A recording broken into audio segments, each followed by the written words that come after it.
Iniciamos aqui então a nossa terceira sessão de vídeos, vídeo aula sobre o nosso conteúdo a ser ministrado nesse curso de formação de cabos. Nesse terceiro vídeo aula, nós vamos tratar sobre o capítulo 6 da nossa apostila. Traz como título aí vestígios, evidência e indício em local de crime. Você vai encontrar no nosso material entre a página 27 e 37 da sua apostila.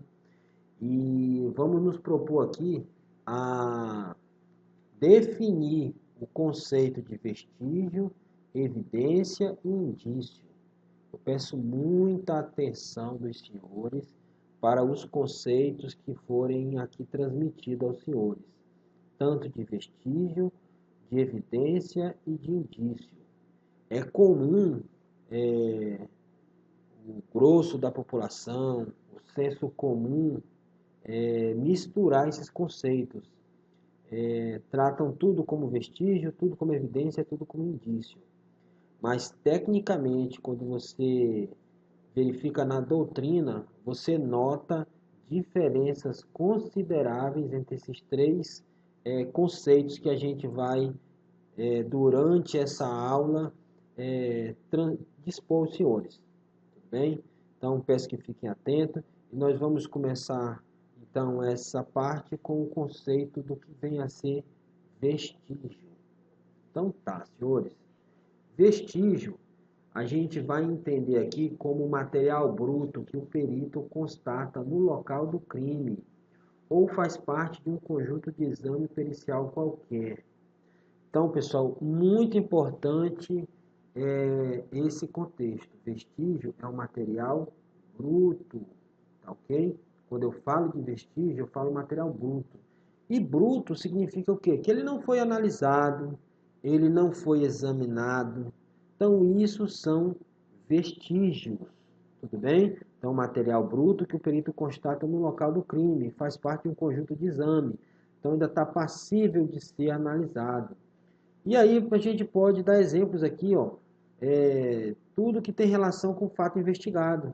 Então, você chega na cena do crime, você percebe algum objeto, uma faca, um copo, você percebe no ambiente lá uma bolsa, um revólver. Então, são objetos físicos encontrados no local do crime, né? O material bruto ainda não foi. Eu não sei, será que essa arma foi usada no crime? Não foi? Eu não tenho essa certeza.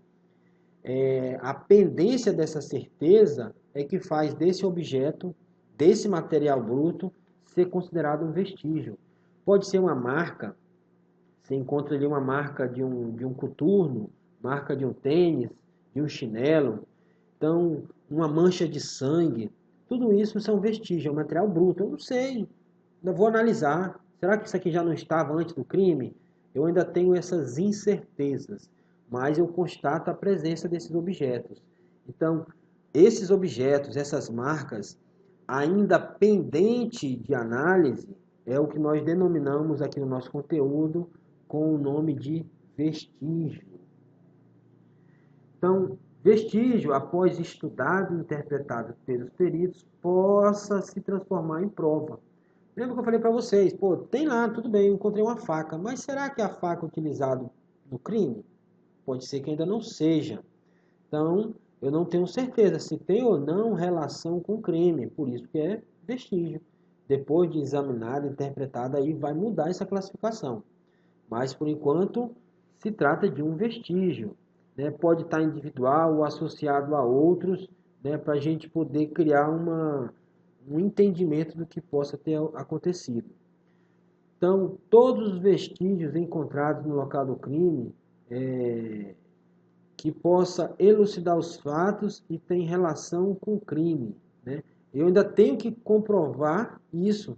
Né? Eu vou ter que analisar aqueles vestígios encontrados, aquele material bruto, para saber se ele tem ou não relação com o fato. Esse é um trabalho que quem vai fazer é um exame pericial, para saber se esse vestígio tem ou não relação com o crime. Por enquanto, se é vestígio, eu ainda não sei se tem ou não relação. Só sei que ele foi encontrado no local do crime. É um objeto físico, por isso é um vestígio. Então, bem preciso e objetivo para a gente entender o que é vestígio. É todo objeto ou material bruto constatado ou recolhido em um local de crime para uma análise posterior. Então, ainda será submetida a uma análise para saber se tem ou não relação com o fato. Pode ser que aquela digital ali encontrada, ela não tem nada a ver com o crime. Já estava lá há cerca de 5 meses que alguém deixou e ficou lá. Então, o vestígio é esse material que ainda está pendente de análise. Então, todo objeto, marca encontrado na cena de um crime, ainda pendente de análise, damos o nome de vestígio. Esses vestígios, eles podem se encontrar de várias formas, né? Pode ser manchas de origem fisiológica. Quando eu falo mancha de origem fisiológica, eu estou falando de uma substância que emana do corpo. Por isso, origem fisiológica. E aí a gente pode ter mancha de sangue, né? Esperma, algo que tem origem no corpo humano. A gente pode ter manchas de origem não fisiológica, ou seja, não emana do corpo humano. A gente pode ter armas, munições, demais elementos balísticos. Isso aqui também são objetos, são tipo de vestígio, uma vez encontrado no local do crime. Ainda, lembre-se, pendente de análise, né? Essas armas, essas munições, é um estojo, né? Ele ainda é um vestígio. E qualquer outro vestígio encontrado no local do crime, uma bolsa, um documento pessoal de alguém, aquilo são vestígios. Eu ainda tenho que examinar. O perito vai examinar e vai saber se tem ou não relação com o fato. Então, são exemplos, tipos de vestígios. Vamos nos aprofundar mais em algum desses tipos de vestígios. A gente viu ali que tinha as manchas de origem fisiológica. E eu falei para vocês que quer dizer, se é origem fisiológica, ela emana do corpo humano. É uma substância que vai emanar do corpo. Então, mancha de sangue é um tipo, mancha de esperma, mancha de fezes, urina, vômito, saliva. Observem que ela tem em comum a origem dela, porque emana do corpo humano. Por isso são manchas de origem fisiológica. Algumas delas são muito mais ricas dentro de um contexto pericial. Manchas de sangue têm informações muito relevantes.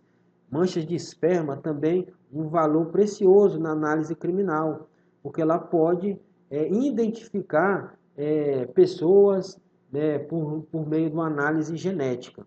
Tá, ok? Outras um pouco mais pobres, mas não, nem por isso deixam de ter sua importância e a nosso cuidado em preservar. Especificamente sobre a mancha de sangue, que a gente viu ali que é um tipo de mancha de origem fisiológica, você pode examiná-la biologicamente, para você descobrir aí o grupo sanguíneo. Encontrei uma mancha de sangue. Eu posso identificar a quem pertence aquela mancha de sangue, o fator RH, né? Eu posso comparar o perfil genético. Opa, esse sangue aqui é da vítima, esse sangue é do autor do crime, é de uma terceira pessoa que esteve no local do crime, ou de repente aquele sangue, aquela mancha, é um sangue de animal, não é nem sangue humano. Alguém tentou plantar naquele local. Então são todas análises biológicas feitas em laboratório pelos peritos criminais. E a gente pode fazer também uma análise morfológica. Uma mancha de sangue ela tem ricas informações a depender de como ela se apresenta, né? Então, o exame do aspecto morfológico da mancha pode fornecer detalhes importantes para estabelecer uma dinâmica do evento. Essa mancha ela caiu de determinada altura. Isso vai ser estudado na maneira como essa mancha se apresenta, qual é o formato dela. Então, essa é uma análise morfológica muito relevante, muito usada em muitos exames periciais. Vamos dar exemplo aqui. Essas manchas de sangue ela pode se classificar morfologicamente, a maneira como ela se apresenta, as características dela, ela pode ser uma mancha de gotejamento. Qual é a característica de gotejamento? Cai impulsionado somente pela força da gravidade. Salpicos se irradiam perpendicular à queda das gotas. E o aspecto pode variar. Veja aqui, ó, o diâmetro da mancha de sangue vai variando. Isso aqui pode representar a altura que essa mancha gotejou. Então, se é gotejamento, importante você entender, ela está impulsionada somente pela força da gravidade, ou seja, ela despencou de uma determinada altura e até cair ao solo. Não teve uma segunda força dando uma direção a ela, apenas a gravidade. Por isso, esse formato regular que você encontra. Toda vez que você encontrar uma mancha com essa característica regular, esse formato regular, ela nos leva a entender que é uma mancha de gotejamento. Então, e o estudo mais aprofundado do diâmetro dessa mancha pode levar o perito a entender aí uma possível distância de queda dessa mancha.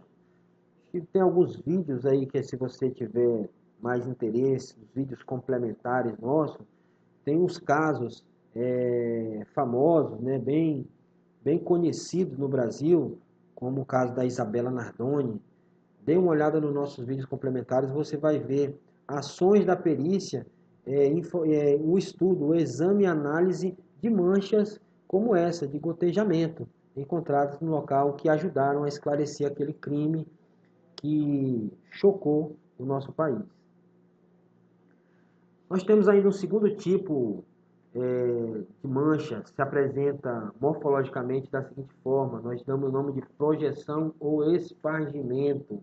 Então, nesse caso, diferente do gotejamento, que só é impulsionado pela força da gravidade, você vai encontrar nesse caso aqui uma segunda força que gera a impulsão. Então, além da gravidade, ela é impulsionada por uma força que dá uma impulsão. Então, os salpicos representam sob a forma alongada, observe aqui, ó, alongada, e não se dispõe regularmente. Ela não tem aquele caráter bem irregular, como nós vimos no gotejamento. Então, isso demonstra, e a perícia se debruça nesse tipo de mancha para saber uma direção que aquela mancha. De repente, a perícia consegue descobrir qual instrumento utilizado, né? Qual era a posição da vítima no momento da agressão. Então, essas manchas são analisadas dessa forma, manchas de projeção ou espargimento. Importante saber que, além da gravidade, tem uma segunda força que gera uma impulsão. E aí ela tem esse caráter alongado. Vejamos aqui ainda mais exemplos de projeção ou espargimento. Verifica aqui o caráter alongado da mancha, né, produzido por sangue caído na região ferida que está em movimento. Geralmente mostra isso, olha, quando a vítima foi ferida, ela estava em movimento. Por isso que não foi só a força da gravidade, teve uma segunda força que impulsionou. Manchas produzidas pela ação de um objeto cortante, contundente, que foi desferido contra a vítima. E uma mancha produzida pelos ferimentos numa artéria. A artéria, quando atingida, ela pode expelir sangue com uma força que gera uma mancha de espargimento. Temos um outro tipo de mancha aqui chamado de contato. Então, é uma forma de sangue amassado, contato de uma parte do corpo impregnada com esse sangue contra uma superfície qualquer. Então, você pode encontrar aqui, como no nosso exemplo aqui, uma mancha no pé descalço, que manchou-se de sangue e saiu deixando essa marca, um contato de parte do corpo humano, no nosso exemplo, o pé, com alguma outra superfície. Então, isso é uma mancha de contato. Trouxemos o exemplo do pé, mas pode ser uma mão, pode ser do ombro, das costas, qualquer parte do corpo que esteja molhada de sangue, ela deixa em contato com qualquer outra superfície, ela vai deixar essa marca, tá ok? Mancha de contato. Temos também um outro tipo dessa mancha se apresentar, que é o empossamento. Então, ela tem a característica de uma perda abundante de sangue, ou seja, houve um derramamento de sangue naquele local significativo. Então, uma ferida de sangue surgindo da boca, das narinas, dos ouvidos, e a vítima geralmente está inerte, quase sempre caída. Então, imagine uma vítima caída, derramando ali sangue, né, expelindo sangue de alguma parte do seu corpo, e esse sangue vai empoçando, e tem essa característica que a gente verifica aqui na imagem, tá? Então, é uma marca de empossamento. Muitas vezes, os peritos conseguem tirar informações relevantes. Chega no local, vê uma mancha de sangue com característica de empossamento, ele sabe, olha, a vítima esteve nesse local, por mais que o corpo não esteja ali, foi deixado em outro canto, foi movido dali, mas se observa uma mancha de empossamento, sabe, essa vítima esteve inerte nesse local por um determinado período de tempo. Outro tipo de mancha de sangue é o chamado impregnação. Essa impregnação ela é encontrada nos meios permeáveis. Quando eu falo permeáveis, eu estou falando um material que ele absolve o líquido. Então, um exemplo aqui da camiseta. Camiseta de tecido. O tecido tem essa característica de absorver o líquido, ou seja, ele é permeável. Então, o sangue em contato com o meio permeável nos traz uma mancha de impregnação, ou seja, ele vai impregnar nesse meio permeável. Pode ser veste da vítima, do indiciado, ou qualquer tecido que possa existir no local, um sofá, uma cama, um lençol. Então, esse sangue em contato com essa rede, com essa superfície, ele vai impregnar, trazendo a característica de impregnação. Pode ser até em pisos de terra, areia, a terra ela vai absorver o líquido, então vai deixar essa marca de impregnação. Também relevante e muitas vezes encontrado no local de crime é as características da mancha com limpeza, né, decorrência da tentativa de remoção de uma mancha de sangue. Então você verifica aqui, que nós tínhamos uma mancha original, um gotejamento, porque você vê aqui o contorno regular da mancha original, você verifica que era uma mancha de gotejamento, que alguém tentou remover, tentou induzir a erro, esconder um acontecimento, essa mancha. Então, esse contorno original da mancha ele é mantido, porque ele foi formado, enquanto estava a mancha original, coagulou o sangue nos seus arredores, na sua borda. Então, uma vez limpado, deixa essa borda que coagulou. Se verifica essa diferença. Os mecanismos tecnológicos aí da perícia conseguem facilmente identificar essa característica de limpeza em determinadas manchas. Passando um pouco aqui das manchas de sangue de origem fisiológica, nós encontramos também outra mancha de valor relevante para o exame pericial, que é as manchas de esperma. Elas são comumente encontradas em locais de crime de natureza sexual.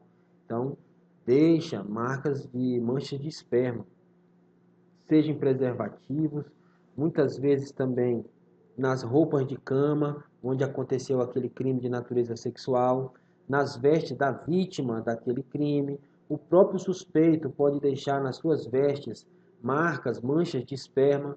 No ambiente vaginal, quando feito ali um exame mais minucioso, no reto, preservativos abandonados no local, né, em pontos ou objetos, de acordo com a tipicidade da área. Dependendo da maneira como ocorreu aquele crime, você pode encontrar manchas de espermas, que pode levar a uma busca de DNA que possa ser útil para demonstrar o autor daquele crime. Então, um importante tipo de mancha do ponto de vista pericial. Manchas de fezes, geralmente, quando você encontra mancha de fezes, o perito ele já sugere ao perito uma morte por asfixia daquela vítima, né? Em caso em que a vítima já entrou em fase gasosa de putrefação, pode ter sido envenenada, então já começa a sugerir possibilidades para o perito. A gente encontra também manchas de urina, mesma forma que as fezes também, uma característica de morte por asfixia, né, mortes violentas. Então, pode ser que aquela vítima ali urinou, deixou alguma mancha de urina antes ou durante o cometimento do crime. Vômitos, a gente encontra também manchas de vômito, vai sugerir aqueles peritos que estão examinando uma possibilidade de envenenamento, né? Vai recolher parte daquele material para submeter a uma análise laboratorial para identificar possíveis substâncias que tenham sido utilizadas para envenenar, né? Ou que foi ingerido por aquela vítima. é um exemplo, né? Mancha de vômito também de origem fisiológica. Manchas de saliva, geralmente ela está embebendo, né? Tampões que tenham sido utilizados para sufocar aquela vítima. Ainda ali no desespero do sufocamento, pode emitir ali manchas de saliva. E pode ser encontrado nos locais de crime também de asfixia. Então, senhores, nós passamos agora então para as manchas de origem não fisiológica, ou seja, não provém do corpo humano. Tá? Vimos aí vários tipos de mancha fisiológica, vamos nos debruçar agora em mancha de origem não fisiológica. E aí a gente tem tinta, ferrugem, lama, provoca manchas que não provém do corpo, pólvora, crimes com emprego de arma de fogo, pegadas deixadas, né, marcas, impressões de veículos, tudo isso são manchas de origem não fisiológica, ou seja, não emanadas do corpo humano. Vamos ver alguma delas aqui.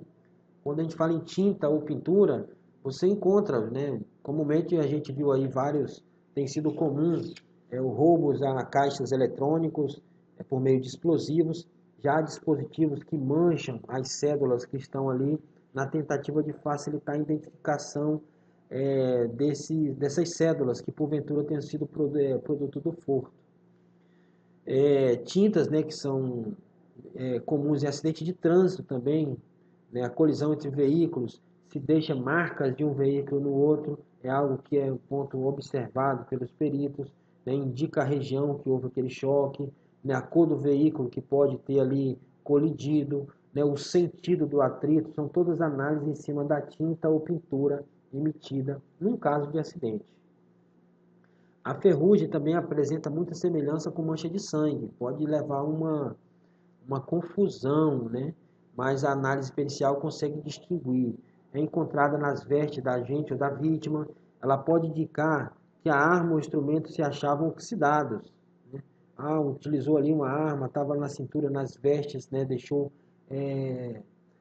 pequenas partículas de ferrugem na roupa, né? Então pode sugerir que ele estava armado, essa arma poderia estar oxidada, né? Então são informações que pode tirar às vezes quando se encontra ferrugem, seja no corpo, nas vestes da vítima ou do autor. A lama também é um tipo de mancha de origem não fisiológica que é encontrada e tem importância. A perícia analisa com bastante cuidado um tipo de mancha como esse. Indicar lugares por onde tem o indivíduo passado. Esse tipo de solo ele só tem determinada região. Se eu encontrei no seu calçado, se eu encontrei isso na sua veste, indica que você esteve naquela região.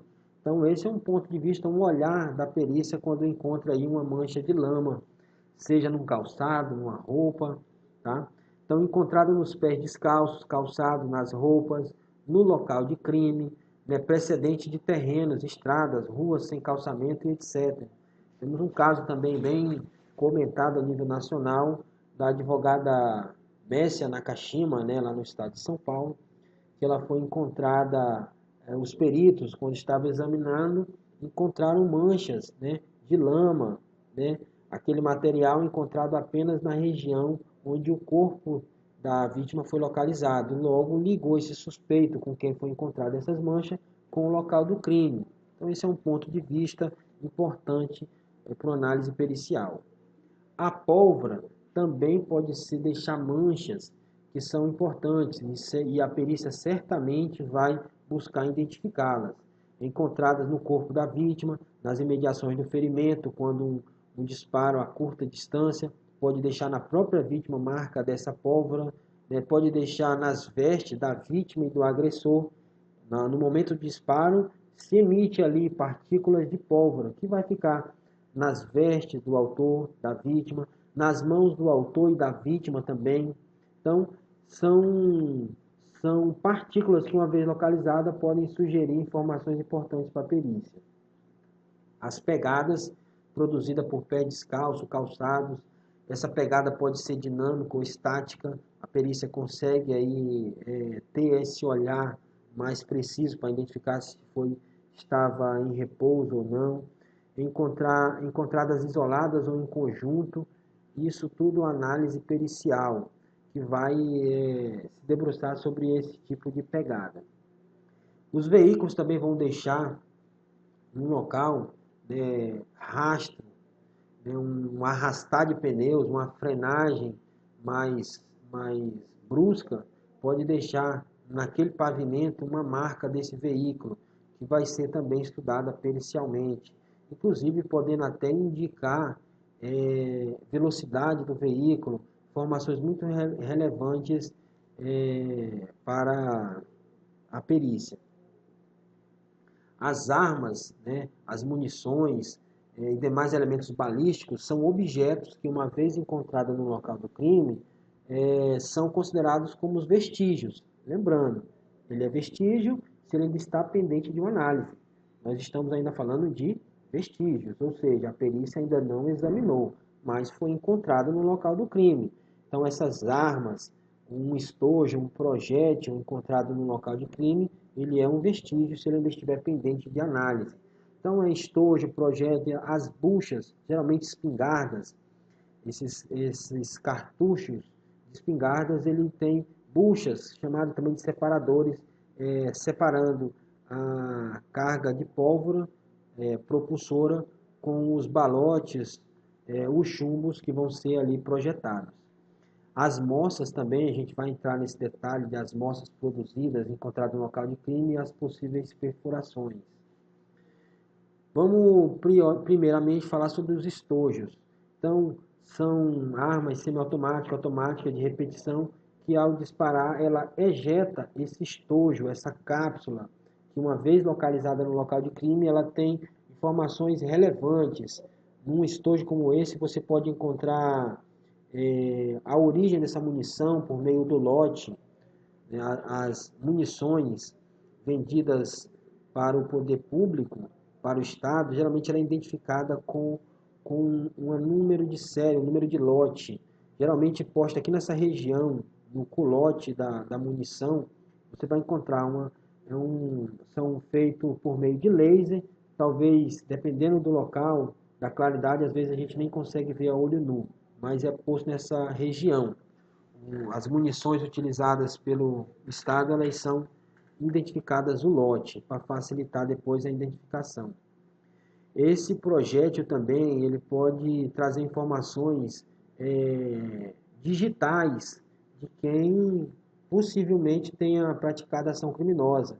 Ao municiar, alimentar o seu carregador, o agente, ele geralmente utiliza o polegar nessa região do estojo, e aí ele deixa essa impressão digital. E muitas vezes, mesmo após a queima, o disparo, ela ainda mantém algum fragmento dessa digital que pode ajudar a elucidar quem foi que municiou, alimentou aquela arma. No caso de municiamento de revólveres e armas similares, então, encontrado esse cartucho, esse estojo, ele é importante, porque pode trazer essas informações periciais. A posição que esse estojo é encontrado também é importante, por isso a orientação para dentro da prática é que você não movimente, não tire, porque uma vez feito isso você dificulta a análise pericial. Os projéteis também encontrados sobre o piso no local, muitas vezes encostados em objetos, ou até mesmo no corpo da vítima. Você pode encontrar no corpo da vítima, próximo a ela, transfixou e às vezes ficou em alguma região. Então, esse projétil aqui, ele pode ser importante até mesmo para identificar de que arma foi feito esse disparo. Toda arma ela tem no seu cano ali as raias que provocam ranhuras nesse projétil, e essas ranhuras são particulares de cada arma. Então, uma vez encontrada um projétil e você tendo uma arma suspeita de ter sido feito aquele disparo, os peritos, por meio da comparação balística, conseguem comparar esses projéteis e comprovar se trata de um disparo, se foi aquela arma ou não empregada naquele crime. Se você tiver a curiosidade maior, aconselho que procure lá nos nossos vídeos complementares. Temos exemplos lá de exames balísticos, comparação balística, que vai ajudar você clarear o entendimento da análise feita sobre um projétil. Quando esse projeto é localizado sobre um cadáver, ele pode indicar que a vítima foi alvejada quando já estava estendida sobre o piso. É uma possibilidade, se você encontra esse projétil sobre o corpo da vítima. Falando aqui ainda sobre essas buchas separadores, né, eu falei para os senhores no início que as armas, as espingardas, os cartuchos, ele tem essa separação da carga com os balotes por meio de separadores, dessas buchas, né? Então, quando encontrada no corpo da vítima, pode indicar tiro efetuado a pequena distância, se você encontrar esse material. Então, tem valor pericial. As moças são produzidas pelo impacto do projétil em superfícies rígidas. Muitas vezes, até na porta de um veículo, né? O disparo, aquele projétil atingiu aquela porta, mas ela não chegou a transfixar. Ela apenas provocou um amassado. Esse amassado é o que nós chamamos de moça. Ele pode indicar a direção e o sentido da trajetória desse projétil ao perito. Ele informa se houve algum impacto anterior. Então, uma moça é apenas um amassado. Não houve a transfixação desse projétil naquela superfície. Seja uma parede, seja uma parte de um veículo. Então, uma moça só provocou um amassado. E nós temos as perfurações. Então, quando eu falo em perfurações, decorrente da passagem completa de um projétil em objetos, ou seja, ele de fato ultrapassou aquela resistência daquele material, daquele objeto. Pode ser extremamente importante para determinar a trajetória daquele disparo. Então, quando você encontra um objeto em que o projétil transfixou, você vai ter ali 2 pontos, e por meio desses pontos de entrada e saída, você pode ali, facilita ao perito identificar qual a trajetória desse projétil. Então, terminamos aí, falamos sobre indício, sobre evidência, sobre evidência. Então, quando a gente fala estávamos falando de vestígio, a gente está falando de algo que ainda, um objeto encontrado no local do crime que ainda não foi analisado. Então, só foi encontrado no local do crime. Eu não sei se ele tem relação com o fato. Agora, passamos a falar de evidência. Então, a evidência já muda um pouco sobre o que nós vimos estudando, que era o vestígio. Então, quando os peritos chegam à conclusão que determinado vestígio está de fato relacionado com o evento periciado, chamamos aquele objeto de evidência. Então, observem, importante, quando nós falamos em vestígio, não se tinha a comprovação pericial se ele tinha ou não relação com o evento periciado. Lembra que eu falei para vocês? Essa faca está aqui, mas ela já estava aqui? Será que ela foi utilizada para cometer a agressão? Esse copo, essa digital já estava aqui? Então, quando os peritos se debruçam e analisam e encontram uma relação daquele objeto com o evento, com o crime, aquilo que era um vestígio passa agora a ser uma evidência, ou seja, já foi analisado e se encontrou relação com o fato. O dicionário traz para a gente que uma evidência é uma qualidade daquilo que é evidente, que é incontestável, ou seja, já analisei, tem relação com o fato, então é evidente, é uma evidência, que todos veem ou podem verificar, ok? Vestígio, eu não tenho essa certeza. Evidência, eu já tenho a certeza que está relacionado com o fato, é evidente, é inconteste. Uma definição bem direta da evidência é aqui, ó, é o vestígio analisado e depurado, ou seja, agora ele já foi analisado e tornou-se uma prova por si só, ou em conjunto com outros elementos, para ser utilizado no esclarecimento de um fato. Então, quando eu falo em evidência, lembre-se, eu estou falando de algo, de um objeto que já foi analisado, tem relação com o fato. Os peritos já examinar esse conteúdo, por isso deixou de ser vestígio, agora passa a ser evidência. Então, a evidência é o vestígio que, após as devidas análises, tem constatada técnica e cientificamente a sua relação com o crime. muito importante para a gente entender essa noção do que é evidência, esse conceito. Então, é um vestígio que já foi analisado e tem constatada técnica e cientificamente a sua relação com o crime. Por fim, a gente vai falar aqui de indício. Falamos sobre vestígio, falamos depois de evidência e agora de indício. Então, além de elementos materiais, outros de natureza subjetiva. Lembra que a gente até no nosso organograma, lá no início das nossas primeiras videoaulas, a gente falou que o indício ele pode ter um indício físico e um indício subjetivo. Então, que são em cima de informações.